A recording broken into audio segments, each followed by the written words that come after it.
ಹಾಂ sir. BS3 BS4 ಎಲ್ಲ ನೀವು ಎಲ್ಲಿಗೆ ಹಾಕಿದ್ರೆ ಎಲ್ಲ ಓಕೆ ನಾವು ಗೊತ್ತೈತಿ ಎಲ್ಲ ಬಾಟಮ್ ಲೆವೆಲ್ ಬಂದಿರೋ ಎಲ್ಲ ಹೋಗಿ ಹಾಕ್ತಿರ್ತೇವೆ. ಇವಾಗ ಏನಾಗಿದೆ ಅಂದ್ರೆ BS ಈಗ ಗ್ಲೋಬಲ್ ವಾರ್ಮಿಂಗ್ ಸಂಬಂಧ BS6 ಬಂದಾರೆ. ಎಮಿಷನ್ ನಾರ್ಮ್ಸ್ ಕಡಿಮೆ ಸಲುವಾಗಿ ಎಮಿಷನ್ ಅಂತಂದ್ರೆ ನಿಮಗೆ ಸ್ಮೋಕ್ ಏನು ಬರ್ತದೆ ಗಾಡಿ ಒಳಗೆ ಅದನ್ನ ಏನು ರಿಡ್ಯೂಸ್ ಮಾಡೋ ಸಲುವಾಗಿ ಮಾಡಿದ್ರೆ BS6 ಬಂದ. ಅದು BS4 ಏನಾಗ್ತಿತ್ತು ಅಂದ್ರೆ ಸ್ಮೋಕ್ ಜಾಸ್ತಿ ಬರ್ತಿತ್ತು. ಅದರಿಂದ ಏನಾಗ್ತಿತ್ತು ವಾತಾವರಣ ಪೊಲ್ಯೂಷನ್ ಆಗ್ತಿತ್ತು. ಪೊಲ್ಯೂಷನ್ ಆಗ್ಬಿಟ್ಟು ಗ್ಲೋಬಲ್ ವಾರ್ಮಿಂಗ್ ಅಂತೇಳಿ ಟೆಂಪರೇಚರ್ ಇವಾಗ ಮಳೆಗಾಲದಾಗ ಮಳೆ ಸರಿಯಾಗಲ್ಲ, ಬೇಸಿಗೆ ಸರಿ ಇರಲ್ಲ, ಎಲ್ಲ ಅಂದ್ರೆ ಸೀಸನ್ ಎಲ್ಲ ವೇರಿಯೇಷನ್ ಆಗತ್ತಾವ.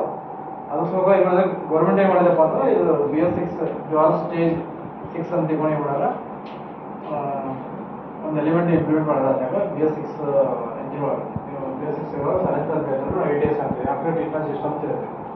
ಸೊ ಅದನ್ನ ಇಂಪ್ಲಿಮೆಂಟ್ ಮಾಡೋ ಆದ್ಮೇಲೆ ನಮ್ಗೆ ಏನಾಗಿರಪ್ಪ ಅಂದ್ರೆ ಈ ಎಕ್ಸಾಸ್ಟ್ ಗ್ಯಾಸ್ ಬರ್ತದಲ್ಲ ಅವಾಗ ವಾತಾವರಣ ಪೊಲ್ಯೂಷನ್ ಮಾಡುವಂಥ ಗ್ಯಾಸ್ ಇರ್ತವೆ. Hydrocarbons, carbon monoxide, carbon dioxide ಕಣ್ಣಿಗೆ ಕಾಣ್ತಲ್ಲ, ಕಪ್ಪು ಹೋಗಿ ಕಾಣುತ್ತಲ್ಲ ನಮ್ಗೆ. ಅದ್ರಾಗ ನಂಬರ್ ಆಫ್ ಗ್ಯಾಸ್ ಇರ್ತವೆ. ಮತ್ತೆ ಒಳಗಡೆ ನಾಕ್ಸ್ ಅಂತ ಹೇಳ್ತೇವೆ, ಮೇನ್ ನಾಕ್ಸ್ ಅಂತ ಹೇಳ್ತೇವೆ. ನಾಕ್ಸ್ ಅಂತಂದ್ರೆ ಆಕ್ಸಿಜನ್, ನಾಕ್ಸ್ ಅಂತಂದ್ರೆ ಅದೊಂಥರ ಈಗ ಎನ್ವೈರನ್ಮೆಂಟ್ ಪೊಲ್ಯೂಷನ್ ಅದು ಕೂಡ ಮೇನ್ಲಿ ಅದು ಏನು ಮಾಡ್ತಾನೆ ವಾತಾವರಣ ಭಾಳ ಧಕ್ಕೆ ತರ್ತದೆ. ಅದ್ರಾಗ ನಾಕ್ಸ್ ಅಂತಂದ್ರೆ ನಂಬರ್ ಆಫ್ ಗ್ಯಾಸ್ ಇರ್ತವೆ. NO2 ಇರ್ತದೆ, NO3 ಇರ್ತದೆ. ಈಗ CO2 ಅಂದ್ರೆ ಕಾರ್ಬನ್ ಡೈಆಕ್ಸೈಡ್ ಅಂತ ಹೇಳ್ತೀವಿ ನಾವು. ಹಂಗೆ NO2 ಅಂದ್ರೆ nitrogen oxide, nitrogen dioxide, nitrogen trioxide, ಈಗ NO2 NO3 ಹಿಂಗೆಲ್ಲ ಇರ್ತವೆ. ಹಿಂಗಾಗಿ ಮಾಡಿದ್ರೆ ಶಾರ್ಟ್ ಹೆಸರು NOx ಅಂತ ಇರ್ತದೆ ನಾಕ್ಸ್ ಅಂತೀವಿ. ಸೊ ಅದನ್ನ ಎಷ್ಟು ಮಾಡೋದ್ರೆ ಕಡಿಮೆ ಮಾಡ್ತಾರೆ. BS4 ಎಷ್ಟಿತ್ತು, BS6 ಅಲ್ಲಿ ಎಷ್ಟು ಆಗ್ತದೆ ಈಗ. ಅದಾದ್ಮೇಲೆ ಈಗ ಹೈಡ್ರೋಕಾರ್ಬನ್ಸ್ ಅಂತ ಬರ್ತವೆ. ಅದಾದ್ಮೇಲೆ ಕಾರ್ಬನ್ ಮೊನಾಕ್ಸೈಡ್ ಅಂತ ಬರ್ತದೆ. ಕಾರ್ಬನ್ ಮೊನಾಕ್ಸೈಡ್ ಅಂತ ಹೇಳ್ತೀವಿ ನಾವು. ಓಝೋನ್ ಪದರ ಬರ್ತದೆ ಮೇಲ್ಗಡೆ. ಓಝೋನ್ ಪದರ ಏನು ಮಾಡ್ತಪ್ಪ ಅಂತಂದ್ರೆ ಅದು ನಮ್ಮನ್ನ ಪ್ರೊಟೆಕ್ಟ್ ಮಾಡ್ತದೆ. ಸನ್ ರೇಸ್ ಅಂದ್ರೆ ನಮ್ಗೆ ಪ್ರೊಟೆಕ್ಟ್ ಮಾಡ್ತದೆ. ಸೂರ್ಯನ ಕಿರಣಗಳು ಭಾಳ ಹೆವಿ ಇರ್ತಾವೆ ಮತ್ತು ಭಾಳ ಅಂದರೆ ಡೇಂಜರ್ ಇರ್ತಾವೆ. ಡೈರೆಕ್ಟ್ ಬಂದ್ರೆ ನಮ್ಗೆ ಕಣ್ಣು ಹೋಗೋ ಚಾನ್ಸ್ ಇರ್ತದೆ, ಸ್ಕಿನ್ ಚರ್ಮ ರೋಗ ಎಲ್ಲ ಬರ್ತಾವೆ. ಅದನ್ನ ತಡೆಗೋಸ್ಕರ ಮಾಡ್ತಾರೆ ನಮ್ದು ಓಝೋನ್ ಪದರ ಇರೋದು. ಸೊ ಅದು ಓಝೋನ್ ಪದರ ಏನು ಮಾಡುತ್ತೆ ಅಂತಂದ್ರೆ ಅದು ಓಝೋನ್ ಪದರನ ಪ್ರೊಟೆಕ್ಟ್ ಮಾಡ್ಬೇಕಂದ್ರೆ ನಾವು ಎನ್ವೈರನ್ಮೆಂಟನ್ನು ಬಚಾವ್ ಮಾಡಬೇಕು. ಈಗ ನಾವು ಇದು ಏನು ಮಾಡ್ತಾರೆ ಮೇನ್ ಅಂದ್ರೆ ಕಾರ್ಬನ್ ಮೊನಾಕ್ಸೈಡ್ ಒಂದು ಗ್ಯಾಸ್ ಇರ್ತದೆ, ಅದು ಓಝೋನ್ ಪದರಿಗೆ ಹೋಲ್ ಮಾಡೋದು. ಕಾರ್ಬನ್ ಮೊನಾಕ್ಸೈಡ್ ಗ್ಯಾಸ್ ಅಂತಲ್ರಿ, ಅದು ಡೇಂಜರ್ ಇಲ್ಲ. ಅದು ಓಝೋನ್ ಪದರನ ಡ್ಯಾಮೇಜ್ ಮಾಡುತ್ತೆ. ನಮ್ಮ ಗಾಡಿ ಕಾರ್ಬನ್ ಹೋಗಿ ಅದು ವಾತಾವರಣ ಬಂತಪ್ಪ ಅಂದ್ರೆ ಅದೇ ವಾತಾವರಣ ಟೆಂಪರೇಚರ್ ಆಟೋಮೆಟಿಕ್ ಇನ್ಕ್ರೀಸ್ ಆಗುತ್ತೆ. ಟೆಂಪರೇಚರ್ ಅದು ಒಟ್ಟಿಗೆ ಮೇಲೆ ಹೋಗುತ್ತೆ. ನೋಡ್ರಿ ಎಲ್ಲ ಗ್ಯಾಸು ಮೇಲೆ ಹೋಗ್ತವೆ, ಗಾಳಿ ಮೇಲೆ ಹೋಗ್ತಲ್ಲ, ಅದು ಹೋಗಿ ಮಾಡುತ್ತೆ ಓಝೋನ್ ಪದರನ ಡ್ಯಾಮೇಜ್ ಮಾಡ್ತದೆ, ಹೋಲ್ ಮಾಡ್ತದೆ. ಅದು ಹೋಲ್ ಆಯ್ತಪ್ಪ ಅಂದ್ರೆ ಏನಾಗುತ್ತೆ ನಮ್ಮ ಸೂರ್ಯನ ಕಿರಣ ಬಂದು ಡೈರೆಕ್ಟ್ ಹ್ಯೂಮನ್ ಬಾಡಿಗೆ ಬೀಳ್ತಾವೆ. ಹ್ಯೂಮನ್ ಚರ್ಮ ರೋಗ ಎಲ್ಲ ಸ್ಟಾರ್ಟ್ ಆಗಿದೆ. ಅದು ಕಾರ್ಬನ್ ಮೊನಾಕ್ಸೈಡ್ ಅದು ಅಂದ್ರೆ ಹ್ಯೂಮನ್ ಬಾಡಿ ಡೇಂಜರ್ ಇರ್ತದೆ, ವಾತಾವರಣ ಕೂಡ ಡೇಂಜರ್ ಇರ್ತದೆ. ಸೊ ಅದನ್ನು ಪ್ರೊಡಕ್ಟ್ ಅದು ಕಾರ್ಬನ್ ಮೊನಾಕ್ಸೈಡ್ ಅದು ಡೇಂಜರ್ ಆಗುತ್ತೆ. ಸೊ ಅದನ್ನು ಕೂಡ ಕಡಿಮೆ ಮಾಡಬೇಕು. ಅದನ್ನ ಯಾವ ರೀತಿ ಕಡಿಮೆ ಮಾಡಬೇಕು. ಸೊ ಇದೆಲ್ಲ ಮಾಡೋಗೋಸ್ಕರ ಏನು ಮಾಡೋದಂದ್ರೆ BS4 ಇಂದ BS6 ಬಂದ. ಇದು ಟೋಟಲ್ ಏನು ಮಾಡ್ತಪ್ಪ ಅಂದ್ರೆ BS6 ಸೈಲೆನ್ಸರ್ ನಿಮ್ಮಲ್ಲಿ ಸೈಲೆನ್ಸರ್ ನೀವು ನೋಡಿದ್ರೆ 4 ಕಂಪಾರ್ಟ್ಮೆಂಟ್ ಅದು ಮಾಡಿ. ಸೊ ಅದ್ರಾಗ ನಿಮಗೆ ಏನಂತ ಹೇಳ್ತಿದ್ರೆ ಇಲ್ಲಿ ಕೊಟ್ಟರೆ ನೋಡಕ್ಕೆ BS1 BS2 BS3 ಯಾವ ಕಂಟೆಂಟ್ ಎಷ್ಟಿದೆ ಅಂತ ಹೇಳಿ ಇಲ್ಲಿ CO carbon monoxide, carbon hydrocarbons, Knox, ಇದು PM ಪರ್ಟಿಕಲ್ ಮ್ಯಾಟರ್ ಅಂತ ಹೇಳ್ತೀವಿ. PM ಸಿಸ್ಟಮ್ 4 ಥರ ಕೆಲಸ ಮಾಡ್ತಾರೆ. 4 ಥರ ಕೆಲಸ ಮಾಡ್ತಾರೆ. ಬಟ್ ಇದು ಗ್ಯಾಸಸ್ ಹೇಳೋದು ನಮಗೆ ಎಂಜಿನ್ ಒಳಗೆ ನಾವು ಏರ್ ಫ್ಯೂಯಲ್ ಮಿಕ್ಸರ್ ಬರ್ನ್ ಮಾಡ್ತೀವಿ. ಏನು ಮಾಡ್ತದೆ ನಮಗೆ ಏರ್ ಫಿಲ್ಟರ್ ಏರ್ ಹೋಗುತ್ತೆ, ಫ್ಯೂಯಲ್ ಪಂಪಿಂದ ಡೀಸೆಲ್ ಹೋಗುತ್ತೆ. ಎರಡು ಕೂಡಿ ಏನಾಗುತ್ತೆ ಕಂಬಷನ್ ಚೇಂಬರ್ ಹೋಗುತ್ತೆ, ಅಲ್ಲಿ ಬರ್ನ್ ಆಗುತ್ತೆ. ಬರ್ನ್ ಆಗಿಬಿಟ್ಟು ಏನಾಗುತ್ತೆ ನಿಮಗೆ ಅಲ್ಲಿಂದ ಬ್ಲ್ಯಾಕ್ ಸ್ಮೋಕ್ ಹೊರಗಡೆ ಬರ್ತದೆ. ನೀವು ಇಂಜಿನ್ ಒಳಗೆ 4 ಸ್ಟ್ರೋಕ್ ಅದು ಹೋಗೋದ್ರೆ ಸಕ್ಷನ್, ಅದಾದಮೇಲೆ compression, power stroke, exhaust stroke. Suction stroke ಏನಾಗುತ್ತೆ ಅಂದ್ರೆ ಪಿಸ್ಟನ್ನ ಕೆಳಗಡೆ ಹೋಗುತ್ತೆ, ಏರನ್ನು ಸಕ್ ಮಾಡುತ್ತೆ. ಅದಾದಮೇಲೆ ಕಂಪ್ರೆಷನ್ ಸ್ಟ್ರೋಕ್ ಏನಾಗುತ್ತೆ ಒಳಗಡೆ ಏರ್ ಸಕ್ ಮಾಡಿರ್ತಲ್ಲ ಅದು ಕಂಪ್ರೆಷನ್ ಚೇಂಬರ್ ಅಲ್ಲಿ ಕಂಪ್ರೆಸ್ ಮಾಡುತ್ತೆ. ಅದು ಕಂಪ್ರೆಸ್ ಮಾಡೋದ್ರಿಂದ ಏನಾಗುತ್ತೆ ಏರ್ ಒಳಗಡೆ ಹೋದ ಟೆಂಪರೇಚರ್ ಇನ್ಕ್ರೀಸ್ ಆಗುತ್ತೆ. ಅದೇ ಟೈಮ್ ಒಳಗೆ ನಿಮ್ದು ಇಂಜೆಕ್ಟರ್ ಫ್ಯೂಯಲ್ ಸ್ಪ್ರೇ ಮಾಡೋದು. ಆಲ್ರೆಡಿ ಟೆಂಪರೇಚರ್ ಇರ್ತದೆ, ನೀವು ಇಂಜೆಕ್ಟರ್ ಸ್ಪ್ರೇ ಮಾಡೋದ್ರಿಂದ ಏನಾಗುತ್ತೆ ಬರ್ನ್ ಆಗುತ್ತೆ, ಬೆಂಕಿ ಹತ್ತೋದ್ರಿಂದ.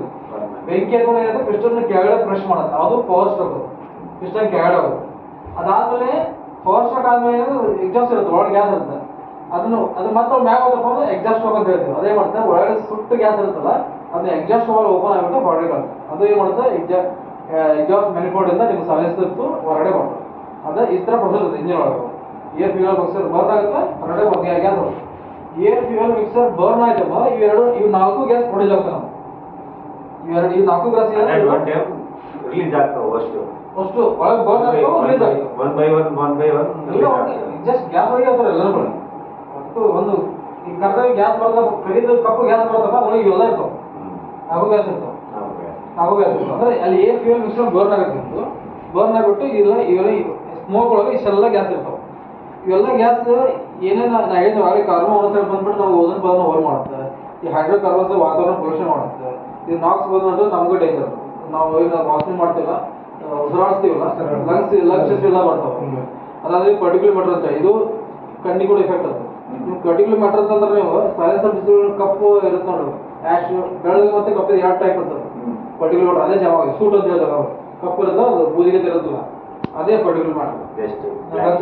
ಅದೇ ಪರ್ಟಿಕ್ಯುಲರ್ ಮ್ಯಾಟರ್.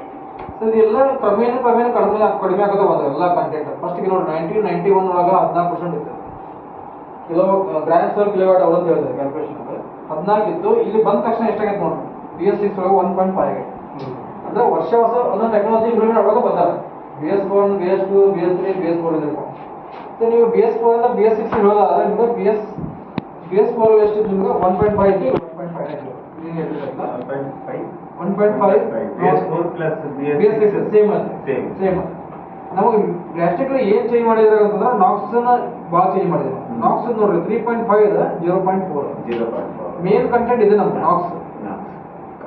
ಮೇನ್ ಈಗ ವಾತಾವರಣ ಪೊಲ್ಯೂಷನ್ ಮಾಡಕ್ಕೆ 90% ಕಾಂಟ್ರಿಬ್ಯೂಟ್ ಮಾಡೋದು ಇದೆ ನಾಕ್ಸ್. ಸೊ ಹಿಂಗಾಗಿ ಅದ್ರ ಮೇಲೆ ಜಾಸ್ತಿ ಫೋಕಸ್ ಮಾಡಿ ಈಗ ಏನು ಮಾಡಿದ್ದಾರೆ, 3.5 ಇಂದ 0.4 ಮಾಡಿದ್ರೆ ಅಂದ್ರೆ 90% ನಾಕ್ಸ್ ಅನ್ನು ಕಡಿಮೆ ಮಾಡಿ. ಈ ಸೈಲೆನ್ಸ್ ನಾಕ್ಸ್ ಅಂತ ಇಂಜೆಕ್ಟ್ ಅಂತ ಹೇಳಿದ್ರೆ ಆಲ್ರೆಡಿ ಹೋಗಿರ್ತದೆ ನಾಕ್ಸ್ ಅಂತ. ಓಕೆ, ನಾಕ್ಸ್ ಯೂಸ್ ಮಾಡೋದು ಅಂದ್ರೆ ಇದು ನೀವು ಅಂದ್ರೆ ಈಗ BS6 ಬರೋ ಕಾರಣ ಏನಂತ ಬಿಯಾಂಡ್ ಸ್ಟೋರಿ ಅಂತ ಹೇಳ್ತೀನಿ ಅಷ್ಟೇ.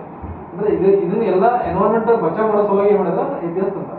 ಸೊ ಅನ್ಸುತ್ತೆ ಈಗ ರೀಸೆಂಟ್ ಒಳಗಡೆ ನಂಬರ್ ಆಫ್ ಇಂಜಿನ್ ಜಾಸ್ತಿ ಬಂದವು ಗಾಡಿ ಒಳಗೆ, ಡ್ರೈವರ್ ಹೆಡೇಕ್ ಜಾಸ್ತಿ ಅದಾವ, ಇಶ್ಯೂ ನಂಬರ್ ಆಫ್ ಇಂಜಿನ್ ಜಾಸ್ತಿ ಬರತ್ತವು, ಎಲ್ಲ ಸೆಕೆಂಡರಿ. ಬಟ್ ಪ್ರೈಮರಿ ಏನನ್ನೋದು ವಾತಾವರಣ ಬಚಾವ್ ಮಾಡೋದು. ಆ ಉದ್ದೇಶ ಏನು ಮಾಡಿದ್ರೆ ತರಿಸಿದ್ರು. ಇದಾದ್ಮೇಲೆ ನಿಮಗೆ ಇಂಜಿನ್ ಬಗ್ಗೆ ಹೇಳ್ಬೇಕಂದ್ರೆ, ಇಂಜಿನ್ ಅಲ್ಲಿ ನಾವು ಕಮಿನ್ಸ್ ಇಂಜಿನ್ ಅಲ್ಲಿ 2 ಇಂಜಿನ್ ಅದಾವ. ನೀವು ವೆಹಿಕಲ್ಸ್ ಮಾಡೆಲ್ ನೋಡಿರ್ಬೇಕು, ವೆಹಿಕಲ್ ಮಾಡೆಲ್ಸ್ ನೋಡಿರ್ತೀವಿ. ಈಗ 28, 23 ಮಾಡೆಲ್, 28, 23 ಮಾಡೆಲ್, ಅದಾದ್ಮೇಲೆ 48, 25, 48, 30 ಈ ಥರ ವೆಹಿಕಲ್ಸ್ ನೋಡಿರ್ತೀವಿ. 40, 18 ಮಾಡೆಲ್ಸ್ ನೋಡಿರ್ತೀವಿ. ಈ ಮಾಡೆಲ್ ನಿಮ್ಗೆ ಏನು ಅಂಡರ್ಸ್ಟ್ಯಾಂಡ್ ಆಗುತ್ತೆ, ಈಗ 48, 30 ಅಂತ ಇರ್ತೀವಿ ಮಾಡೆಲ್ ಇರ್ತೀವಿ. ಅದರಿಂದ ನಿಮ್ಗೆ ಏನು ಅಂಡರ್ಸ್ಟ್ಯಾಂಡ್ ಆಗುತ್ತೆ, ಈಗ ಮುಂದೆ ಟೀನು ಬರುತ್ತೆ, TK ಅಂತ ಬರೆದಿರ್ತಾರೆ, ಕೆಲವೊಂದು ಕಡೆ S ಅಂತ ಬರೆದಿರ್ತಾರೆ. ನೀವು ನೋಡಿದ್ರೆ ಕ್ಯಾಬಿನ್ ಮೇಲೆ ಸೈಡ್ ಡೋರ್ ಮೇಲೆ ಬರೆದಿರ್ತಾರೆ 48, 30, 42, 25 ಎಲ್ಲ ಬರೆದಿರ್ತಾರೆ, 45 ಎಲ್ಲ ಬರೆದಿರ್ತಾರೆ. ಸೊ ಅದರಿಂದ ನಿಮ್ಗೆ ಏನು ಅಂಡರ್ಸ್ಟ್ಯಾಂಡ್ ಆಗುತ್ತಪ್ಪ ಅಂತಂದ್ರೆ, ಈಗ ಫಾರ್ ಎಕ್ಸಾಂಪಲ್ 48, 30 ಅಂತ ಇಟ್ಕೊಳ್ಳಿ. ಮೊದಲನೇದು 2 ಡಿಜಿಟ್ 48 ಇರುತ್ತಲ್ಲ, ಅದು ಟನ್ನೇಜ್ ಗಾಡಿ, 48 ಟನ್ನೇಜ್ ಗಾಡಿ. ಮುಂದಿನ ಏನಿರುತ್ತೆ 30 ಇರುತ್ತಲ್ರಿ, ಅದು HP ಅಂತ ಬರ್ತದೆ. ಒಳಗಡೆ ಇಂಜಿನ್ ಇರುತ್ತೆ, ಅದು HP ಅಂತ ಬರ್ತದೆ. ಸೊ 30 ಅಂದ್ರೆ 39 ಇಲ್ಲ, ಅದನ್ನು ನಾವು 0 ಆ್ಯಡ್ ಮಾಡಬೇಕು, ನಾವು ಅದು ಮಾಡ್ಕೋಬೇಕು. 300 HP ಅಂತ ಹೇಳೋದು. 300 HP ಈ ಗಾಡಿ ಐಟಮ್ ಅದು ಅಂಡರ್ಸ್ಟ್ಯಾಂಡ್ ಆಗಬೇಕು. ಅದೇ ರೀತಿ ನಮ್ಗೆ 40, 18 ಬರ್ತದೆ, 4018 ಬರ್ತದೆ. 40 ಟನ್ನೇಜ್ 18 ಅಂತ 180 HP ಪವರ್ ಒಳಗಡೆ ಇಂಜಿನ್ ಅಂತ ಅರ್ಥ. ಈ ಥರ ಅಂಡರ್ಸ್ಟ್ಯಾಂಡ್ ಮಾಡ್ಕೋಬೇಕು ಗಾಡಿ ಬರ್ತಪ್ಪ. ಸೊ ಅದ್ರಾಗ ನಿಮ್ಗೆ ನಾವು ಪ್ರಾಜೆಕ್ಟ್ ಹೆಸರಾಯ್ತು ನಿಮ್ಗೆ ಕೇಳು ಮೊದಲು ಅಜಿಂಕ್ಯ ಅಂಬ್ರೆಲಾ ಅಂತ ಇಂಜಿನ್ ಬರ್ತಿದ್ರು. ಕೇರ್ ಹೆಸರು ಕೇಳಿ BS4 ಒಳಗೆ ಅಜಿಂಕ್ಯ ಅಂಬ್ರೆಲಾ ಕೇಳಿ. ಸೊ ಇದ್ರಾಗ BS6 ಒಳಗೆ ನಿಮ್ಗೆ ಅತುಲ್ಯ ಮತ್ತು ಅಶ್ವಮೇಧ ಅಂತ ಹೇಳಿದ್ವಿ ನಾವು. ಅತುಲ್ಯ ಮತ್ತು ಅಶ್ವಮೇಧ. ಅತುಲ್ಯ ಬಂದ ನಿಮಗೆ 2 ವೇರಿಯಂಟ್ ಇದೆ, 250, 300 HP. 250, 300 HP. ಫಾರ್ ಎಕ್ಸಾಂಪಲ್ ನಿಮಗೆ 42, 25 ಬಂತಂದ್ರೆ 42 25 ಅಂದ್ರೆ 250 HP. ಅವಾಗ ಅದು ಆ ಗಾಡಿಯಾಗ ಅತುಲ್ಯ ಇಂಜಿನ್ ಇದೆ ಅಂತ ತಿಳ್ಕೊಬೇಕು. ಇಂಜಿನ್ ಇದೆ ತಿಳ್ಕೊಂಡು ಅಂದ್ರೆ 250 ಹಾರ್ಸ್ ಪವರ್ ಇಂಜಿನ್ ಇದೆ ತಿಳ್ಕೊಬೇಕು. ಅದೇ ಅಶ್ವಮೇಧ ಇದು ಅತುಲ್ಯ ಆಗಿದೆ. ಅತುಲ್ಯ 2 ವೇರಿಯಂಟ್ ಐತಿ, 250, 300 HP ಇದೆ.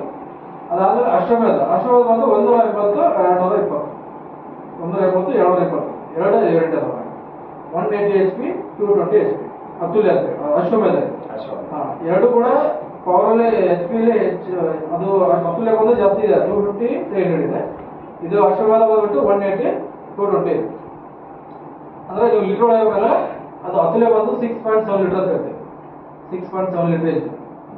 ಇದು ಅಶ್ವಮೇಧ ಬಂದ್ಬಿಟ್ಟಿರೋದು 180, 220 HP ಅಂತ ಹೇಳಿದ್ರೆ ಅದು ಬಂದ್ಬಿಟ್ಟು ನಿಮ್ಮದು 5.6 ಲೀಟರ್.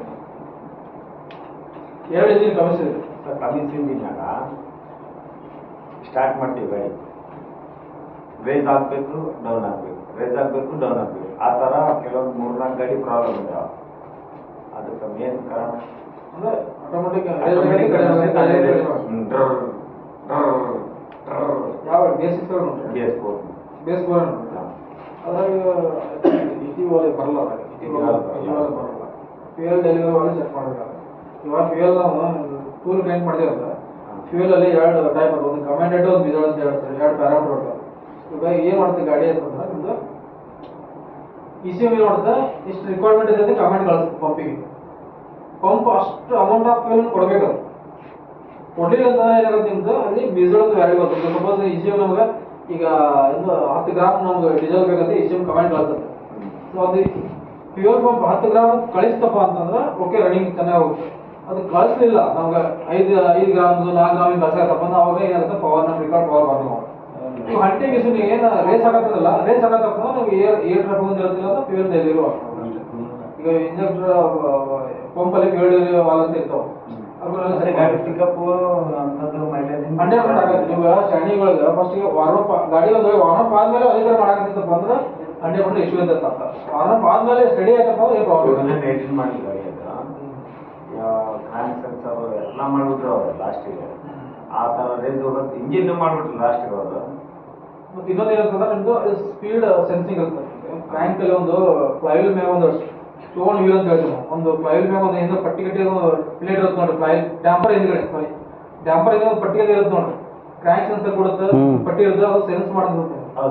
ಅದ್ರೊಳಗೆ ಹೋಲ್ ಏನಾದ್ರು ಡ್ಯಾಮೇಜ್ ಆಗಿದ್ದು, ಕ್ರ್ಯಾಂಕ್ ಪಿನ್ ಏನಾದ್ರು ಡ್ಯಾಮೇಜ್ ಇತ್ತಪ್ಪ ಅಂದ್ರೆ ಅದು ಸ್ಪೀಡ್ ಕರೆಕ್ಟ್ ಆಗಿ ಸಿಗ್ನಲ್ ಕೊಡ್ಲಿಕ್ಕೆ ಅದು ಎಸ್ ಕೂಡ ಅದ್ರ ಹಂಗೆ ಮಾಡುತ್ತೆ. ಈ ಕಂಡೀಷನ್ ಒಳಗ ಇನ್ನೊಂದು ನಮ್ಮ ಕ್ರ್ಯಾಂಕ್ ಕೂಡ ಅದಾಗಂದ್ರೆ ಮಣ್ಕೊಂತೀನಿ ಎಕ್ಸಾಂಪಲ್ ಅನ್ಕೊಂಡ ಅದು ಹೋಲ್ ಕ್ಯಾಟ ಇರ್ಬೇಕು. ಅವು ಹೋಲ್ ಅಂದ್ರೆ ಡ್ಯಾಮೇಜ್ ಆಗಿತ್ತಪ್ಪ ಅಂದ್ರೆ ಏನ್ ಮಾಡುತ್ತೆ, 90+ ಬ್ರೇಕ್ ಮಾಡ್ತಿರ್ತಾವ. ಅದು ಇರೋದ್ರಿಂದ ನಮ್ಗೆ ಸ್ಪೀಡ್ ಅದು ಇಂಜಿನ್ ಸ್ಪೀಡ್ ಸಿಗ್ನಲ್ ಇಂಜಿನ್ ಹೋಗಿರ್ತದೆ. ಸಪೋಸ್ ಅದು ಕರೆಕ್ಟ್ ಅವಲಿಗೆ ಬಂದಪಡಿ ಮಾಡಿ ಮಾಡ್ತಾರೆ. ಈ ಥರ ಇಲ್ಲಿ ನಾವು 2 ಇಂಜಿನ್ ನಮ್ಮ ಕಮಿಸ್ 2 ಇಂಜಿನ್ ಗೊತ್ತೈತಲ್ಲ, 250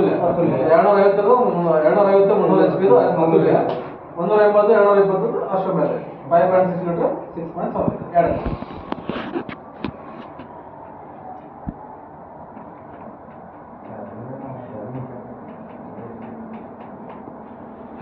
ನೀವು ಇದ್ರಾಗ ಸ್ಟ್ರೋಕ್ ವಾಸ್ ಎಲ್ಲ ಸೇಮ್ ಇರ್ತದೆ.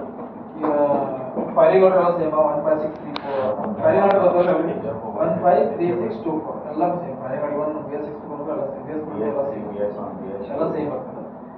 ಇವಾಗ ಏನು ನಮ್ಗೆ ಹೆಚ್ಚು ಕಮ್ಮಿ ಇರಲ್ಲ. HP ಏನು ಮಾಡೋದಪ್ಪ ಅಂತಂದ್ರೆ ಅಲ್ಲಿ ಸ್ಟ್ರೋಕ್ ಲೆಂತ್ ಅಂತ ಹೇಳ್ತೀವಿ ನಾವು. ಸಿಲಿಂಡರ್ ಸ್ಟ್ರೋಕ್ ಲೆಂತ್ ಪಿಸ್ಟನ್ ಕೆಳಗಡೆ ಮೇಲೆ ಹೋಗ್ತದಲ್ಲ ಅದಕ್ಕೆ ಸ್ಟ್ರೋಕ್ ಲೆಂತ್ ಹೇಳ್ತೀವಿ, ಮತ್ತು ವ್ಯಾಲ್ಯೂ ಅಂತ ಹೇಳ್ತೀವಿ. ಅಲ್ಲಿ ಏನು ಮಾಡೋದು ಅಂದ್ರೆ ಕಾಂಪ್ರೆಷನ್ ರೇಷೋ ಬರುತ್ತೆ, ಫ್ಯೂಯಲ್ ಒಂದು ರೇಷೋ ಬರುತ್ತೆ. ನಿಮ್ದು ಅಷ್ಟು ಅತುಲ್ಯ ಒಳಗೆ 18.5:1 ಅಂತೆ ಕಾಂಪ್ರೆಷನ್ ರೇಷೋ. ಇದು ಅತುಲ್ಯ ಒಳಗೆ ಏನು ಬರ್ತದೆ ಈಗ ಇದ್ರಾಗ 17.5:1 ಅಂತ ಬರ್ತದೆ. ಕಾಂಪ್ರೆಷನ್ ರೇಷೋ ಡಿಫ್ರೆಂಟ್ ಇರ್ತದೆ. ಇವನಿಗೆ ಎಲ್ಲ ಸಿಸ್ಟಮ್ ಸೇಮ್ ಬರ್ತದೆ. ಆಯಿಲಲ್ಲಿ ಡೀಸೆಲ್ ಹಿಡಿಬೇಕಂದ್ರೆ ಜಾಸ್ತಿ ಪಂಪಿಂದ ಆರ್ಸಿಲ್ ಹೋಗಿರ್ಬೇಕು ಅಂತ. ಆಯಿಲಲ್ಲಿ ಡೀಸೆಲ್ ಹಿಡಿಬೇಕಲ್ಲ, ಎಂಥ ಕಾರಣ ಆಯಿಲ್ ಡೈಲ್ಯೂಷನ್ ಅಂತ ಹೇಳ್ತೀವಿ ನಾವು. ಆಯಿಲ್ ಡೈಲ್ಯೂಷನ್, ಆಯಿಲ್ ಈಗ ಡೀಸೆಲ್ ಆಯಿಲ್ ಒಳಗೆ ನೀವು ಮಿಕ್ಸ್ ಆಯ್ತಪ್ಪ ಅಂತಂದ್ರೆ ಏನು ಪ್ರಾಬ್ಲಮ್ ಆಗ್ತದಪ್ಪ ಅಂತಂದ್ರೆ ಆಯಿಲ್ ಒಳಗಡೆ ಡೀಸೆಲ್ ಮಿಕ್ಸ್ ಆಗುತ್ತೆ, ಅದು ಆಯಿಲ್ ಒಳಗೆ ಡೀಸೆಲ್ ಮಿಕ್ಸ್ ಆಗುತ್ತೆ. ಆಯಿಲ್ ಡೈಲ್ಯೂಷನ್ ಅಂತ ಹೇಳ್ತೀವಿ. ಇವಾಗ ನಮ್ಗೆ ಆಯಿಲ್ ಒಳಗೆ ಲಿಫ್ಟಿಂಗ್ ನೋಡಪ್ಪ ಆಯಿಲ್ ಜಾಸ್ತಿ ಆಗುತ್ತೆ. ಅದೇ ಸ್ವಲ್ಪ ಜಾಸ್ತಿ ಆದ್ರೆ ಇನ್ನೂ ಜಾಸ್ತಿ ಆದ್ರೆ ಬೀದರ್ ಪೈಪ್ಲಿಂದ ಹೊರ ಬಂದ್ಬಿಡ್ತೈತಿ. 25 ಲೀಟರ್ ಇದ್ದ ಅದ್ರ ಮೇಲೆ ಹಿಡಿಯಂಗಿಲ್ಲ. ಅದ್ರ ಮೇಲೆ ಎಷ್ಟನ್ನ ಇರಲಿ ಫುಲ್ ಆಗ್ತಾನೆ ಲೆವೆಲ್ ಜಾಸ್ತಿ ಒಳಗೆ ಬಂದ್ಬಿಡುತ್ತೆ, ಬರುತ್ತೆ. ಅದು ಕಾರಣ ನಿಮ್ಗೆ ಏನಪ್ಪಾ ಅಂದ್ರೆ ನಿಮ್ಗೆ ಅದೇ ಹೇಳಿದ್ನಲ್ಲ ಈಗ ನಿಮ್ಗೆ ಗೊತ್ತಿರ್ಬೇಕು, ರಾಕರ್ ಚೂಡಿದ ಮೌಂಟಿಂಗ್ ಬೋರ್ಡ್ ಕಟ್ ಆಗೋ ಇಶ್ಯೂ ಭಾಳ ಆಯ್ತು ಹೊರಗಡೆ. ಅದು ಬರ್ತದೆ, ಪುಷ್ಪಾಟ್ ಬೇಡ ಅದೇ ಬರ್ತದೆ, ಇಂಜೆಕ್ಟರ್ ಲೀಕೇಜ್ ಬರ್ತದೆ. ಇದೆಲ್ಲ ಆಗೋದ್ರಿಂದ ನಿಮಗೆ ಈಗ ಆಯಿಲ್ ಡೈಲ್ಯೂಷನ್ ಆಗುತ್ತೆ. ಆ ಥರ ಹೋಗ್ಬೇಕಂದ್ರೆ ಗೇರು ಸ್ಪೀಡಿನಲ್ಲಿದ್ದ ಗೇರ್ ಹೊಡೆದಿದ್ರೆ ಮಾತ್ರ ನೀವು ಹೋಗುತ್ತಾ, ಇಲ್ಲ ಕಾಮನ್ ಪ್ರಾಬ್ಲಮ್ ಆಗುತ್ತೆ. ಕಾಮನ್ ಪ್ರಾಬ್ಲಮ್ ಅಂತಂದ್ರೆ ನೀವು ಏನಾದ್ರು ಸ್ವಲ್ಪ ನೋಡ್ರಿ, ಗಾಡಿ ಒಳಗೆ ಏನಾದ್ರು ನಿಮ್ಗೆ ಹೇಳ್ತಾನೆ ಗಿಯರ್ ರಾಂಗ್ ಗೇರ್ ಯೂಸ್ ಮಾಡಿದ್ರೆ